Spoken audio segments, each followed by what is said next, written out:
No livro de Isaías, leremos o capítulo 46. Livro de Isaías 46.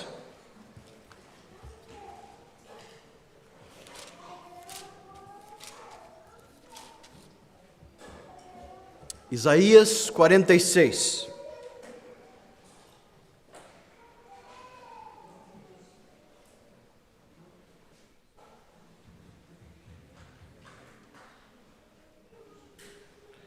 Nós leremos, a exposição vai ser em todo o capítulo e vocês lerão junto comigo, à medida que nós fizemos a exposição.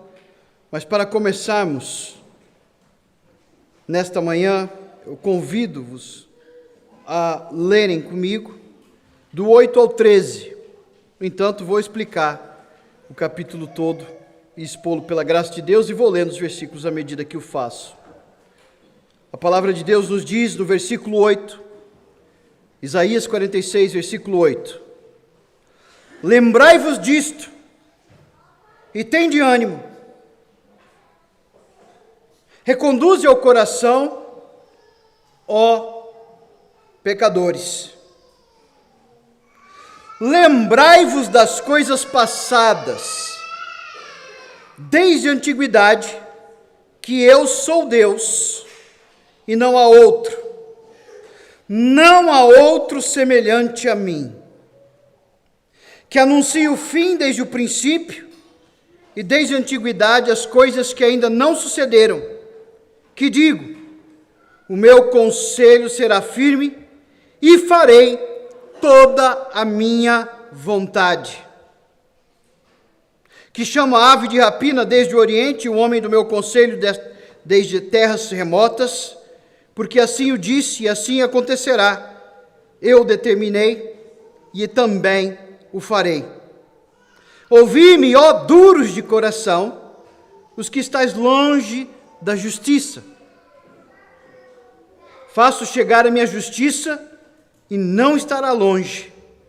A minha salvação não tardará, mas estabelecerei em Sião a salvação e em Israel a minha glória. Vamos orar. Pai, muito obrigado pelo privilégio de lermos a Tua palavra nesta manhã. Pedimos que o Senhor nos abençoe e nos guarde, para entendermos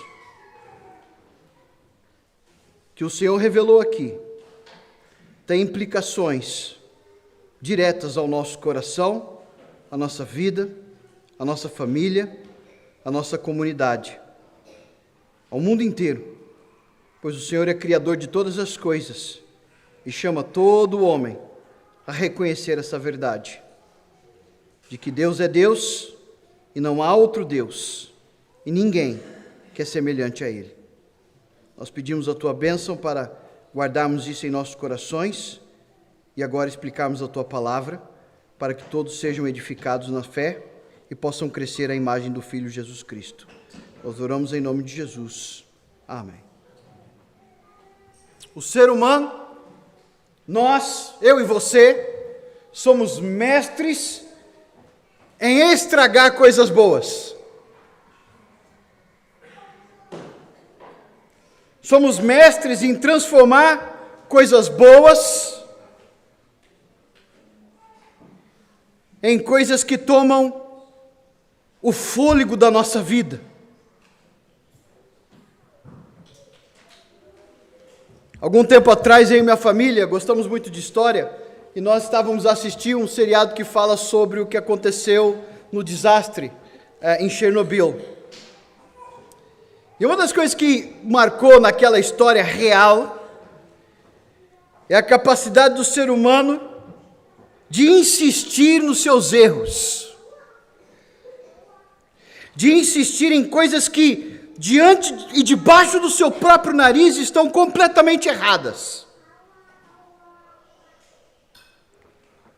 A usina já tinha explodido e alguns cientistas estavam dizendo, mas isso é impossível, essa tecnologia isso não pode acontecer, a ciência nos diz que isso é impossível.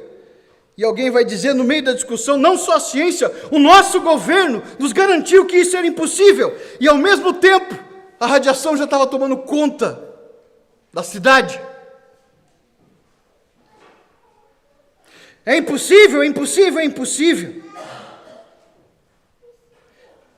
Ora, ciência é uma coisa boa. Governo é uma coisa boa.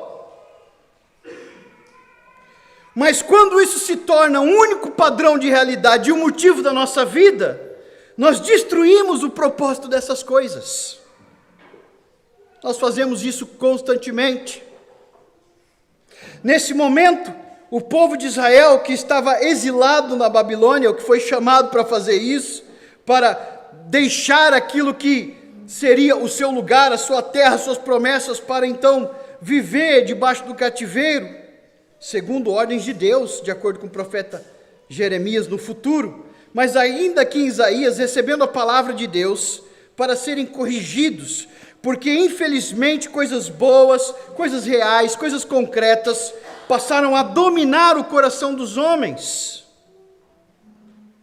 E quando isso acontece, o ser humano cria algo que substitui Deus. Quando o ser humano decide viver por coisas boas, não para coisas boas ou para alcançar coisas boas, mas quando ele decide viver por, ou seja, o motivo da vida dele começa a ser algo que toma a sua própria identidade. A Bíblia nos diz que quando o ser humano faz isso, ele pega um pedaço de barro e começa a moldar esse barro à sua imagem e semelhança e a dizer para esse barro: você é o meu Deus. E por que isso acontece? Porque no âmago do nosso coração,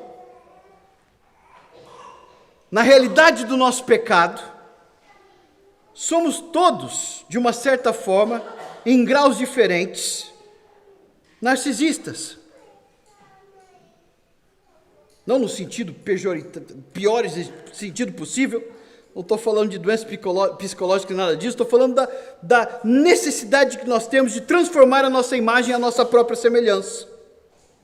Por quê? Por que o ser humano faz isso? Porque ele quer ocupar o lugar de Deus. Romanos capítulo 1 diz que o ser humano faz isso porque ele sabe que Deus existe, mas ele quer suprimir dentro dele quem Deus é, a justiça de Deus, porque ele quer substituir quem Deus é por ele mesmo.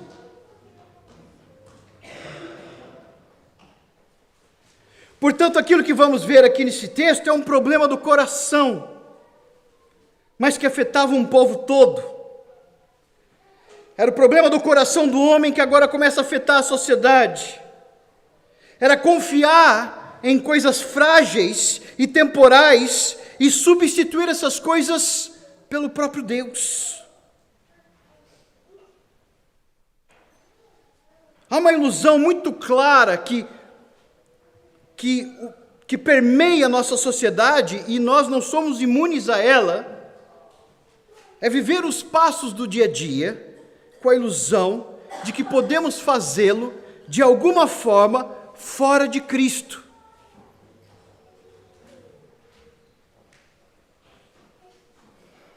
Queremos extrair a nossa vida das coisas que são criadas como nós somos.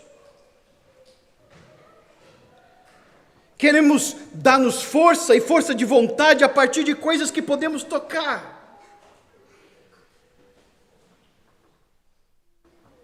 É nesse contexto da ilusão de viver como se Deus não fosse intervir nos mínimos detalhes da existência do ser humano, que nós criamos os nossos ídolos. E que, por via de regra, tem a nossa cara, tem o nosso jeito, faz o que a gente quer, simboliza o que nós queremos.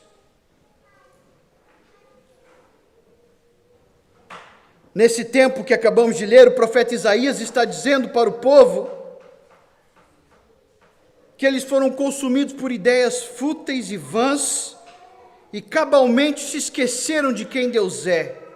E a partir do versículo 8, Deus mesmo fala com o povo, lembrando a todos quem Ele é, o que Ele faz e quem realmente dá-nos vida.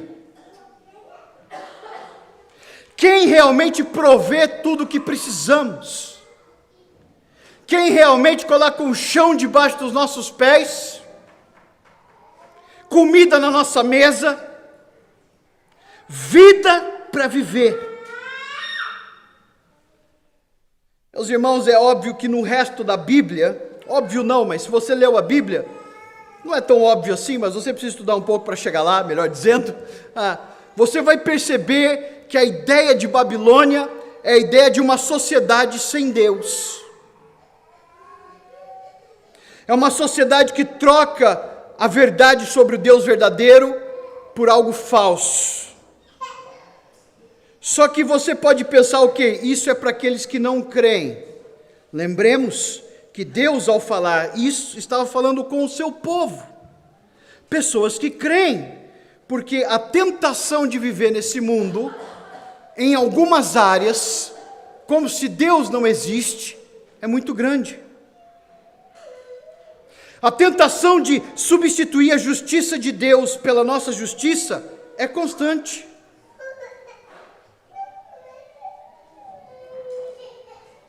A tentação de resolver os meus problemas criando um ídolozinho é constante.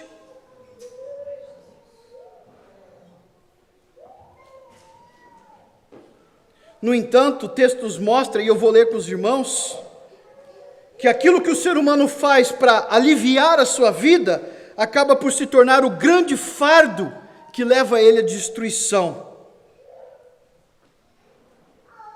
Nós passamos a vida a carregar coisas que, por fim, são tão pesadas que nos esmagam. Nós criamos coisas e carregamos coisas e elas nos esmagam com ansiedade, com medo, com vontade de mais. Porque quanto mais eu vejo de mim, mais eu quero de mim, e aí eu vou querer salvar a minha vida, mas Jesus diz que quem quiser salvar a sua vida, perdê-la-á. No entanto, mesmo nesse contexto, Deus é tão bom, que Ele oferece Ele mesmo para carregar o nosso fardo no nosso lugar. Ele mesmo vem para ser a providência para destruir aquilo que nos destrói. Ele mesmo é tão bom que não permita que eu viva com um espelho me amando, com um complexo de Édipo, ou tentando formar Deus na minha imagem, como se Ele tivesse que pensar como eu. Deus é tão bom que Ele não permite que eu viva assim.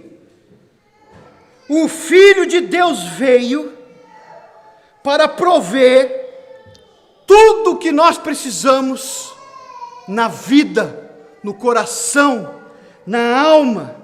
A maior delas é entregarmos o nosso coração para Deus e não para os nossos ídolos. Sermos convertidos da irrealidade para a realidade. Sermos transformados, mudados, para que à medida que crescemos na fé, nós vamos sair da ilusão de que podemos resolver coisas sem Deus, ou transformar coisas boas em Deus.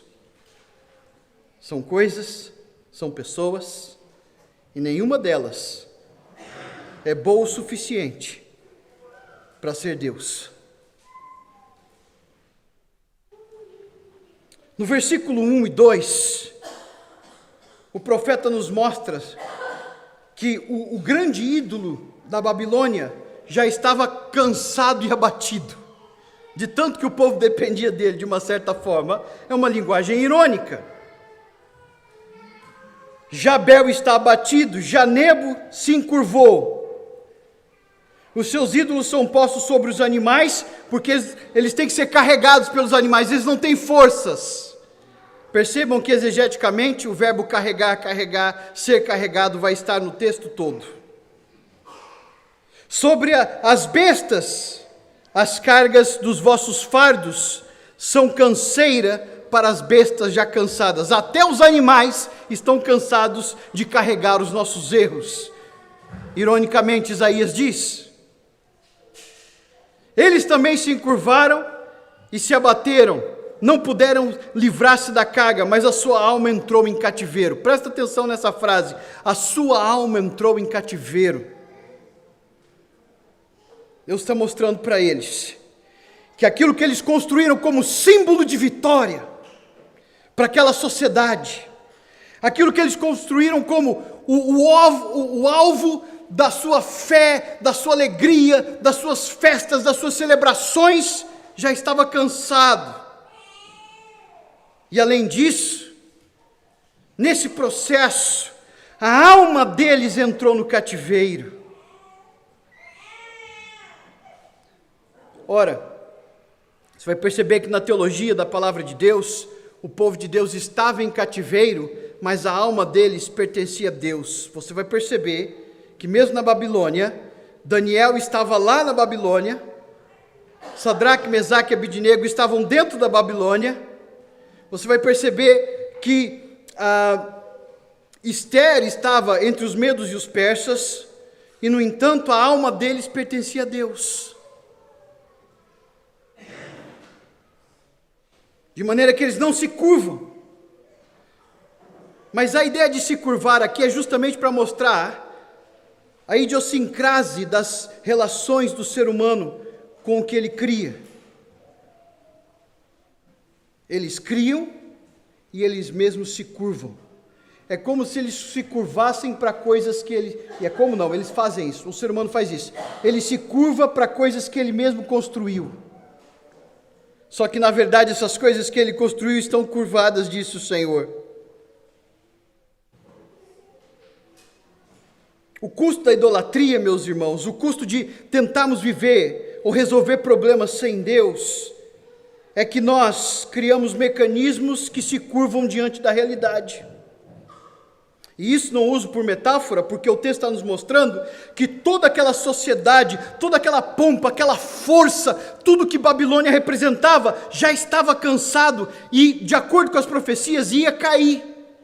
E de acordo com esse texto, Deus ia levantar uma ave de rapina e destruir aquilo que era o sistema mais poderoso do mundo da época. A ave de rapina então seria Ciro, de acordo com os outros textos que nós lemos no livro de Isaías.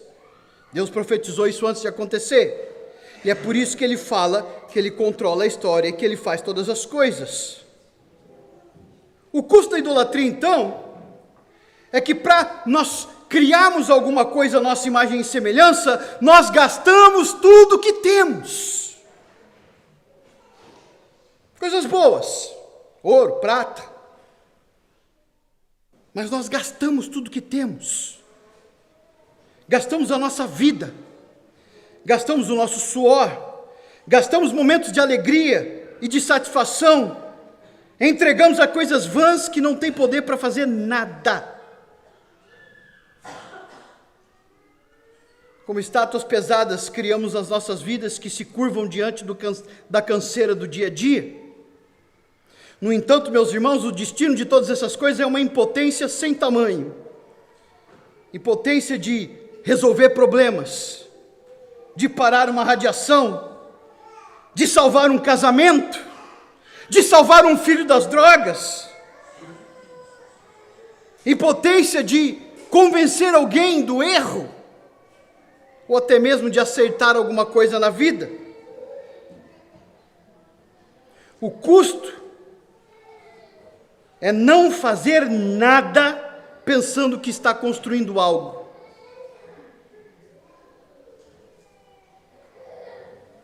Quando o rei Ciro vem para destruir a Babilônia, Ironicamente, o profeta Isaías vai dizer que aquelas grandes estátuas feitas de ouro e prata, que celebravam a grandeza do grande império babilônico, ficaram mudas e caladas e não puderam fazer nada. Da mesma forma, o seu trabalho, tudo que você constrói, como se Deus não existisse, a sua ética, tudo que você acha que você faz de você mesmo, quando vem a dor, quando vem a doença, quando vem a falta da chuva, quando vem a falta da comida, não pode fazer nada. As coisas que nós construímos e que achamos que são tão importantes, ficam mudas e caladas quando o problema realmente aparece. Meus irmãos, quando realmente temos problemas na vida, nada que você tem, nada que você fez, pode realmente te ajudar.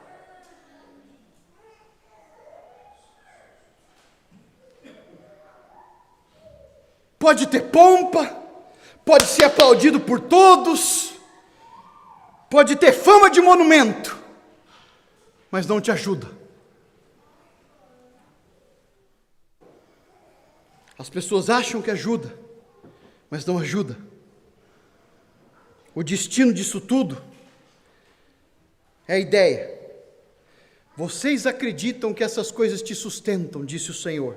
Mais ou menos a lógica de Isaías. Mas no fim do dia, vocês é que carregam essas estátuas.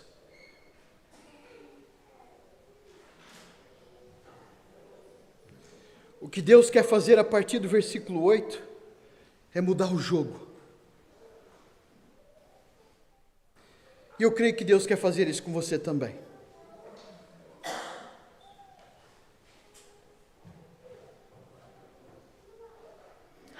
Porque talvez você esteja vivendo uma vida em que você está constantemente carregando os fardos daquilo que você construiu.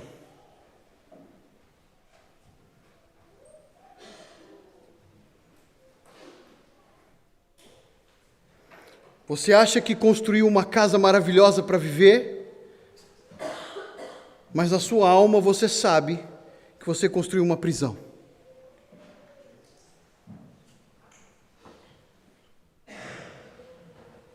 Você convenceu todo mundo de que você é uma pessoa de sucesso, mas na tua alma você sabe que você já está encurvado.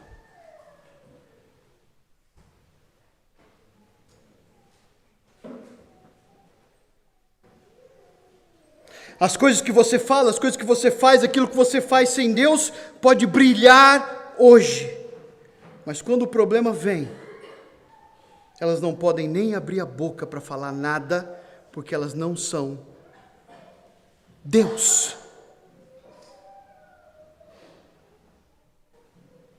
Eu não sei como você está aqui. Você pode estar cansado, abatido. Mas eu quero que você ouça o que Deus tem para te dizer nessa manhã, porque é extremamente importante que você ouça o que Deus tem para te dizer. E o que Ele vai dizer a partir dos próprios versículos é o seguinte: meus filhos, vocês não precisam carregar nada. Sou eu que carrego vocês.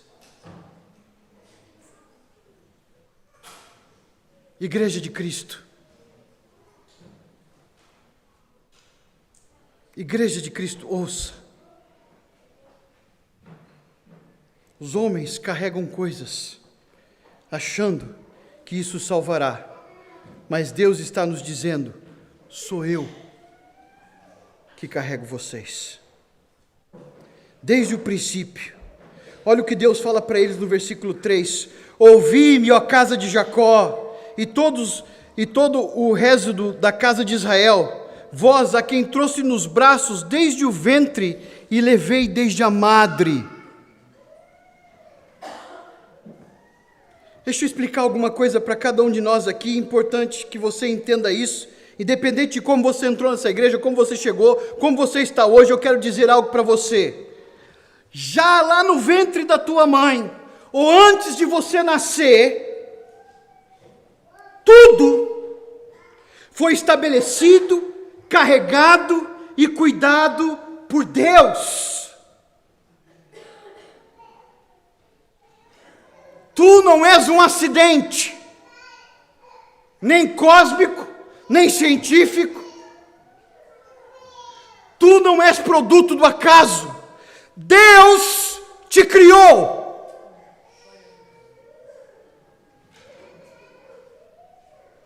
Você pode passar a vida inteira dizendo, não, não, não, é impossível, é impossível, é impossível. Mas Deus te criou.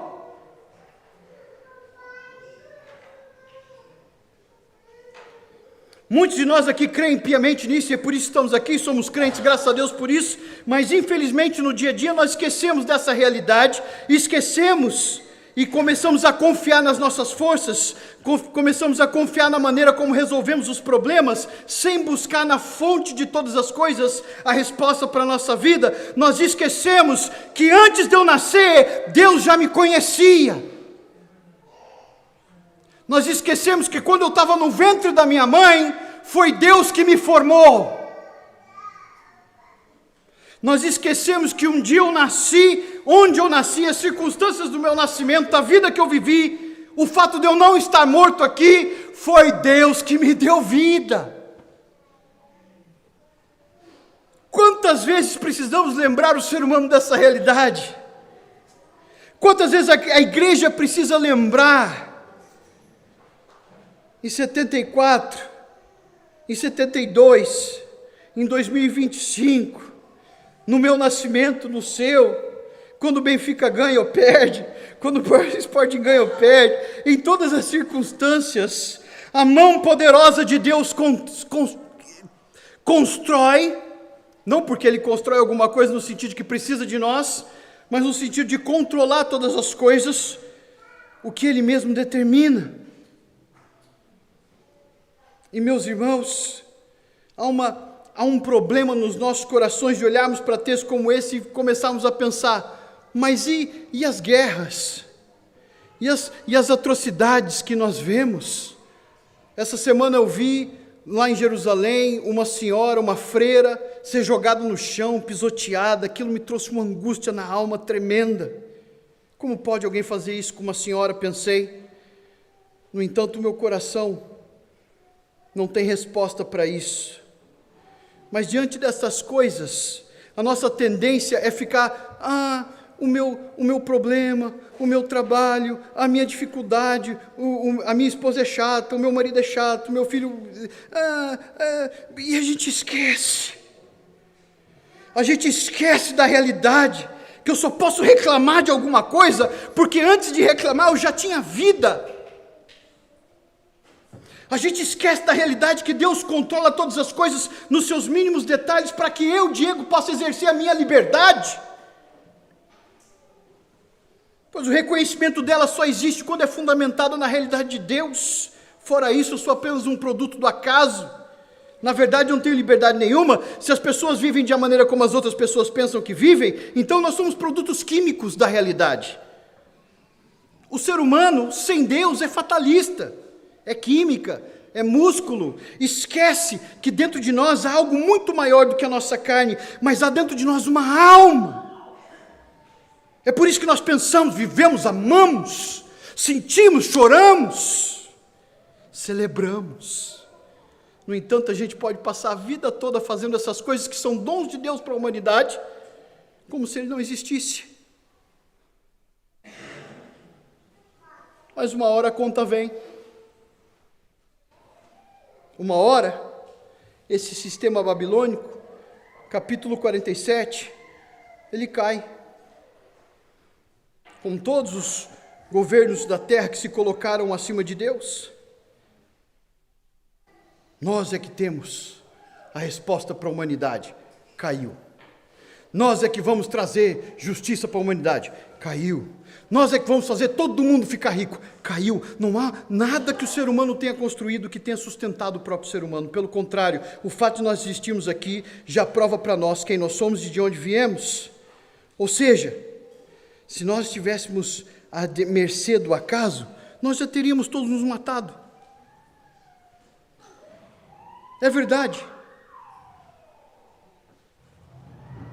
A gente fica pensando nos problemas, mas eu estou com essa dificuldade, eu estou com isso, eu estou com aquilo, e realmente essas coisas são reais, são doridas, são dolorosas, sem dúvida nenhuma. No entanto, o foco nessas coisas faz com que a gente tente resolver as coisas da nossa forma e esquecemos da grandeza de Deus.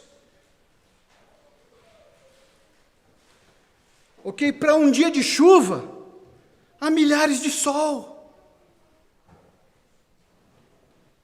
Para uma plantação que se perde, há centenas e centenas de anos, que o arroz, o feijão, a batata nasce, com a gente fazendo o mínimo, e Deus fazendo crescer tudo. Para cada um que cai, nascem 1000.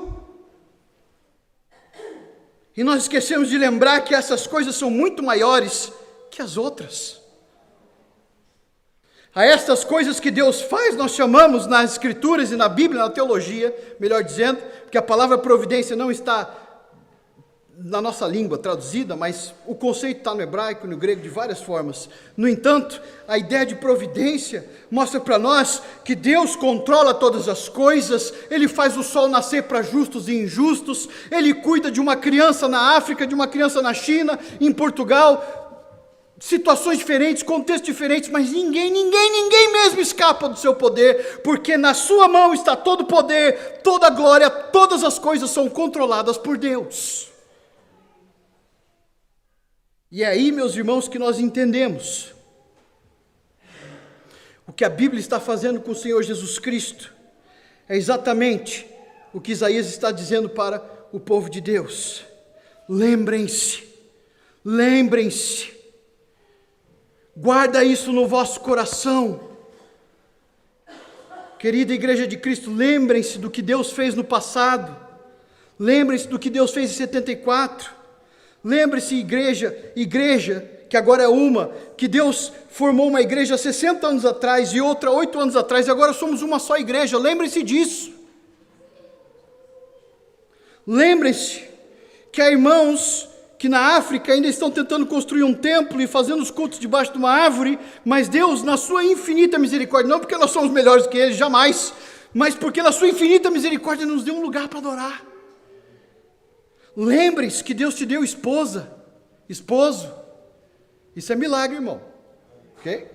Tua mulher querer casar contigo, eu conheço os homens da igreja. Milagre. E o milagre de ter cada um dos nossos filhos. Aquela coisa difícil até de entender, que está aqui e de repente sai. E começa a viver e ter gosto e passar a pedir coisas. O Daniel já está falando papai, tá? Daí ele falou, dá. Ele só, quando ele quer, ele me chama, daddy. Aprendeu. Antes da mãe. Quer dizer, ele chama mãe só quando ele está bravo. Essas coisas que parecem tão simples, mas quem colocou essas palavrinhas na boca do meu filho? Eu? Você? Até a ciência já mostra que a criança está lá dentro do ventre, o cérebro dela está ativo a coisas, parece que é um download e um upload de informações que vão dessa coisa que nós chamamos corpo para a alma, já lá, como a Bíblia diz, no ventre. Meu querido, a sua história não é por acaso. Foi Deus que cuidou de cada um dos detalhes da tua vida.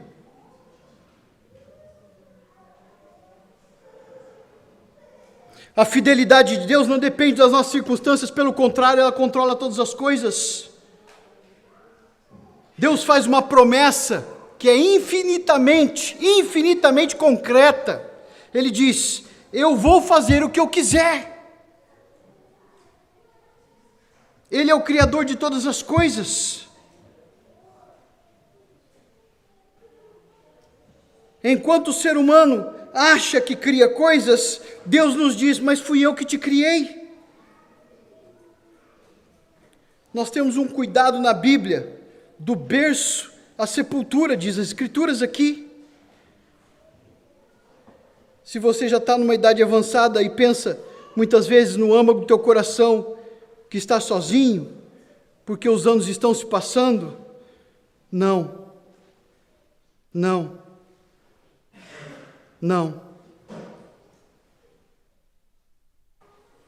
Jamais. Olha o que o texto nos diz. Sou eu que vos guardo. A quem você me faz semelhante? Ao teu dinheiro? Ao teu sucesso? Aos teus amigos? As coisas que você gasta no versículo 6 e pesam? Aos salários? Vocês fazem coisas e se inclinam diante delas. Vocês colocam em um lugar alto e ali dizem para as coisas que nós mesmos criamos: não sai daí, fica aí. Lembrai-vos do passado. Lembrai-vos de tudo que Deus fez na tua vida. Lembrai-vos do que Deus fez nesta igreja. Lembrai-vos do que Deus fará, de acordo com as Escrituras, no futuro. Lembrai-vos de que Ele é Deus. Ele cuida de nós. O ídolo precisa ser carregado, mas Deus carrega o crente e resgata o crente e dá fé para o crente e dá auxílio contínuo para o crente, do berço à sepultura e à ressurreição. Deus, ninguém mais. Ninguém mais. O que Deus quer fazer aqui conosco, nesse texto, é nos lembrarmos que nós temos um coração duro diante da realidade de que Ele sustenta todas as coisas, Ele é o provedor de todas as coisas, e em última instância, quando Deus estava usando o autor da carta aos Hebreus para explicar isso para o povo que estava se afastando da provisão única de Deus e última de Deus, ele vai usar textos que estão aqui em outros salmos, em Isaías também, em outros capítulos de Isaías, mas fica claro, meus irmãos, que há aqui uma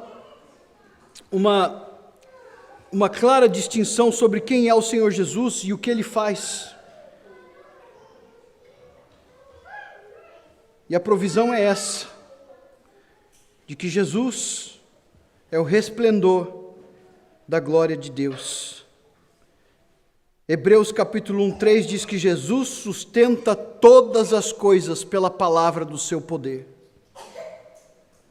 É por isso que algumas semanas atrás, creio eu, isso é uma análise minha, mas creio eu pelas Escrituras, que quando um astronauta viu a Terra do lugar mais longe que o homem já chegou, ele vê a lua, a terra, aquela coisa toda, ele fica emocionado. Quando ele volta, ele diz que olhar para um símbolo religioso, que era uma cruz, fê-lo chorar.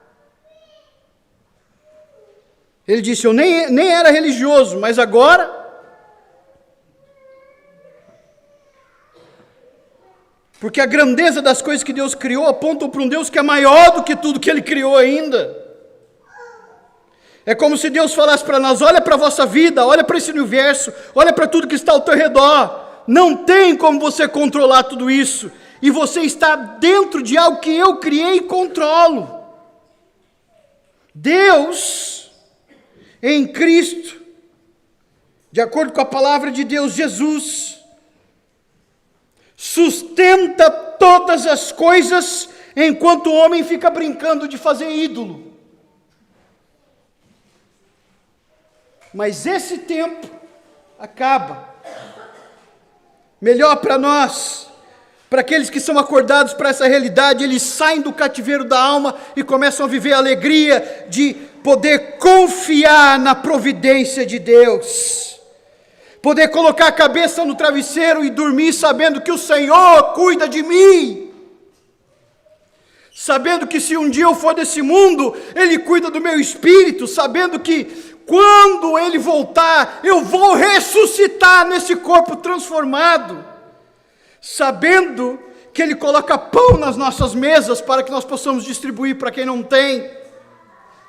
Sabendo que acima de tudo, quando a minha alma estiver amargada, quando a minha alma estiver para baixo, quando as coisas estiverem na grande tempestade da vida, a palavra dele vai me dizer: eu te sustento,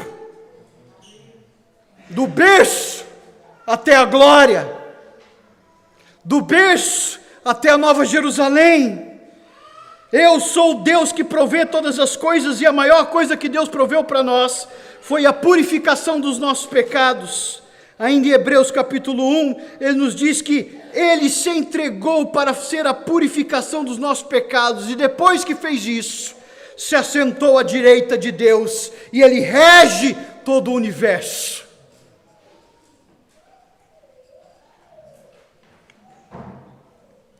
Todos os decretos de Deus vão acontecer. Ninguém pode impedir a vontade de Deus.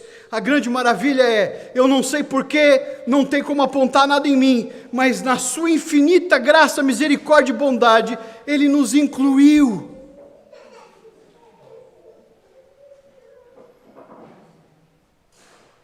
A ponto de nos dizer, sou eu que te carrego. Ele é o único Deus verdadeiro. Tudo que existe, existe por causa dele. Tudo que ele faz, ele cumpre. É nesse texto que nós acabamos de ler que ele diz, eu o disse, eu o farei. Ele é incompatível, incomparável, incompreensível com tudo que o ser humano pode criar. A religião cristã não foi inventada por nós, ela nos foi revelada pela pessoa do Senhor Jesus Cristo, o único que morreu e ressuscitou ao terceiro dia. O único que fez o cego ver, o mudo falar, o coxo andar. Mas houve outros milagres na história da humanidade, claro que houve, mas ninguém disse, eu sou Deus. Ninguém disse isso, ninguém morreu e ressuscitou no terceiro dia, de acordo com as próprias palavras, para provar que Ele é. Ninguém subiu aos céus com testemunhas olhando para o céu. E um dia todo olho verá quando Ele voltar para ressuscitar os mortos, para levantar os seus, para construir a nova Jerusalém. Todo olho verá, Ele é Deus eternamente. E quem vive cego, está cego. Mas quem vive pela fé, vê o que é realidade. Ele é soberano sobre o tempo. Ele fala, eu declaro o fim desde o princípio. E se você conhece o que ele está falando, tanto em hebraico quanto em grego, você vai perceber que ele está falando Gênesis. Ele é o próprio instrumento da providência, ele faz, ele controla, ele aumenta, ele manda. Se alguém pensa que é alguma coisa, porque fez alguma coisa, lembrem-se, tudo isso faz parte do plano de Deus. Sim, nós temos um coração rebelde, nós somos obstinados a tentar viver como se isso não fosse realidade. Pois não crer na providência divina no dia a dia, faz com que nós sejamos arrogantes, altivos, muitas vezes egoístas, sem nos apercebermos que por essas mesmas atitudes, nós estamos construindo a nossa própria prisão. No entanto, para um povo que se sentia longe de Deus por estarem no cativeiro, ou por estarem no caminho do cativeiro, Deus fala para eles, eu estou perto. O teu pecado te separa de Deus, é um fato. Mas essa separação, Deus já resolveu. Jesus morreu para que Ele pudesse estar com você. Não só te sustentando, mas agora unido contigo. Não só fazendo você nascer, mas fazendo você nascer de novo. Não somente fazendo você sobreviver, mas tendo vida e vida em abundância. É por isso que um crente, mesmo quando passa pelas coisas mais difíceis na vida, ele sabe que o caminho dele está determinado pela mão do pastor. Pastor Jesus. Enquanto os falsos deuses nos enganam com a nossa identidade de providência, Deus quer que a gente lembre-se que é Cristo que provê todas as coisas através dele mesmo. É Ele que nos sustenta. É Ele que nos conduz, é Ele que nos diz: sem mim, nada podeis fazer. É por isso que no final do texto, quando Deus chama eles de duros de coração, Ele fala o seguinte para todos nós, que é o antídoto para os nossos ídolos, para a nossa falta de entendimento em relação à provisão de Deus. A resposta é esse, é o antídoto para os nossos corações. Presta atenção nesse antídoto: faço chegar a minha justiça. A justiça é de quem, irmãos? De Deus. Essa justiça não estará longe. Faço chegar também a minha salvação, e ela não tardará. A salvação vem de onde, meus irmãos? De Deus. Não é do que nós construímos, é de Deus. E eu estabelecerei em Sião. Sião é o lugar do louvor. Sião é o lugar profetizado, não geograficamente. Sião é um povo. Sião é um povo, de acordo com as Escrituras. Estabelecerei nesse povo a salvação. Estabelecerei nesse povo a minha vitória. Deus estabelece em si a vitória dele. O que para o mundo era grande derrota, para Deus era grande vitória. Quando os homens diziam para ele: desce daí e salva-te a ti mesmo, ele resolvia todos os problemas da humanidade morto na cruz. Enquanto o homem mendigava milagres que são passageiros, ele nos dava a maior providência de todas: a salvação das nossas almas. Eu não sei como você está aqui nessa manhã, mas eu quero que você saiba do seguinte: se você crê no Senhor Jesus nessa manhã, é porque você crê na providência dEle. É Ele que te provê todas as coisas. Se você crê no Senhor Jesus, você pode de fato ler o Salmo 23, porque Ele é o teu pastor. Se você crê na providência de Deus, você pode dizer com toda a igreja de Cristo, em todas as épocas, em todos os lugares, caída no chão, ou levantada, ou perseguida, ou pobre, ou rica, com todos aqueles que são crentes, o seguinte: o Senhor é o meu pastor, e nada me faltará. Ele me faz deitar em verdes pastos, Ele guia-me mansamente a águas tranquilas, Ele refrigera minha alma. Não são os meus ídolos, não é o que eu construo, não é o que eu faço, é o que Ele é. Ele guia-me pelas veredas da justiça, a justiça que é dEle, e Ele faz isso por amor do seu nome, a glória dEle, e à medida que Ele é glorificado, eu sou satisfeito. À medida que Ele manifesta a sua vitória, eu cresço. À medida que tudo aquilo que eu pensei que era derrota na minha vida, era Deus na sua infinita misericórdia mostrando para mim que a vitória é dele somente. É por isso que eu posso chegar no final desse verso, desse salmo, e dizer: certamente. Quem crê na provisão de Deus pode dizer: certamente que a bondade e a misericórdia me seguirão todos os dias da minha vida. E eu habitarei na casa do Senhor por longos dias, ou numa melhor explicação dessa metáfora, eu habitarei na casa do Senhor eternamente. Deus proveu tudo o que você precisa. Confia nele. E que Deus nos abençoe.